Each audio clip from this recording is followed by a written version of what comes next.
The Lord be with you. And with your spirit.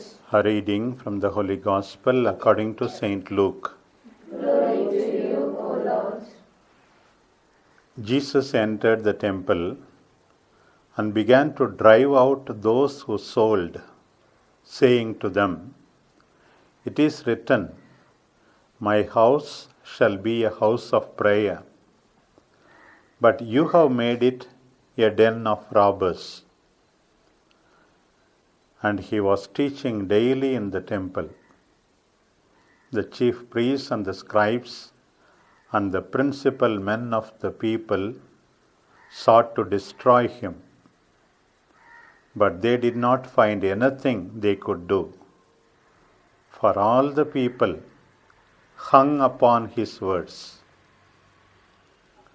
The Gospel of the Lord. Praise to you, Lord Jesus Christ.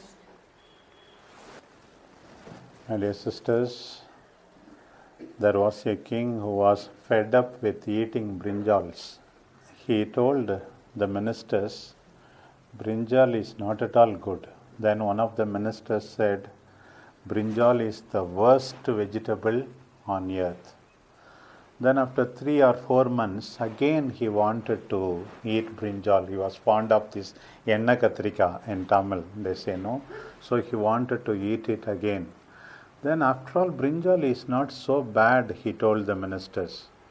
Then the same minister who said brinjal was the worst vegetable on earth now said brinjal is the best vegetable on earth. One of his companions told him, "You are the person who told the king 4 months ago that brinjal is the worst vegetable. Now you are saying that brinjal is the best vegetable. How is it?" Then he replied, "It seems I am the servant of the king. I am not the servant of brinjal. I am the servant of the king. I am not the servant of brinjal." We hear about Jesus that he asked the disciples to learn from him, for he is meek and humble of heart. But Jesus knows to take a stand.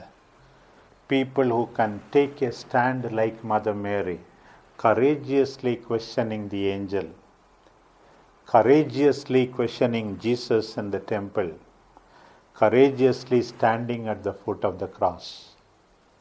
One of the prayers every day morning we say is that Benedictus in the morning prayer. To serve the Lord in holiness and justice. It is not enough to serve the Lord in holiness, but in justice. The more we come into the presence of the Lord, I always used to say, we have enormous energy for hard work, we become more humble, we become more compassionate, and also we commit ourselves to establish a just society.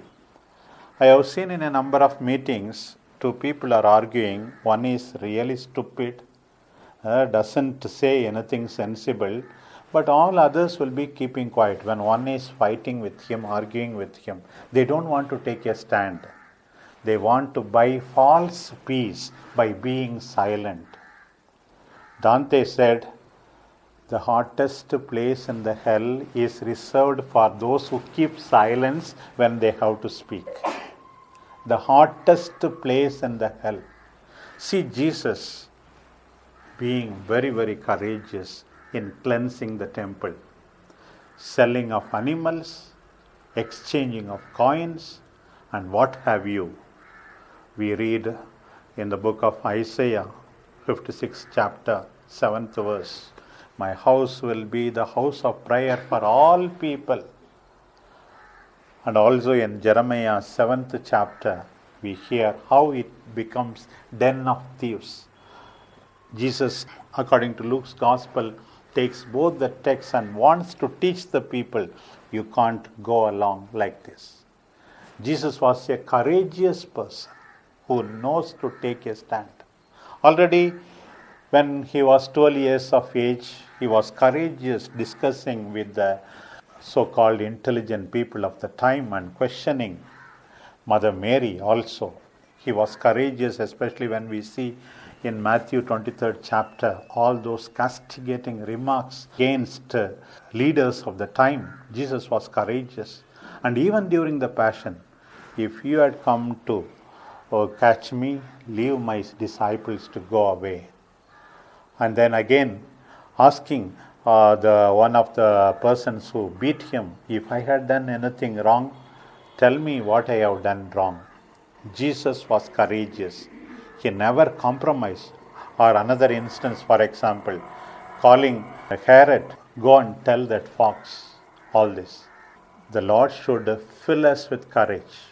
And then those who receive the word of God not only are consolers and comforters of the people of God, as we read in today's first reading, it will be bitter.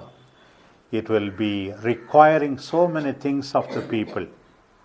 Take a stand for justice, not only here, but also later on in your councils, in your meetings, in your chapters. Don't be simply keeping quiet when you have to speak. We have to not only answer God for every unnecessary word, we have to answer God also for every unnecessary silence when we should have spoken for justice.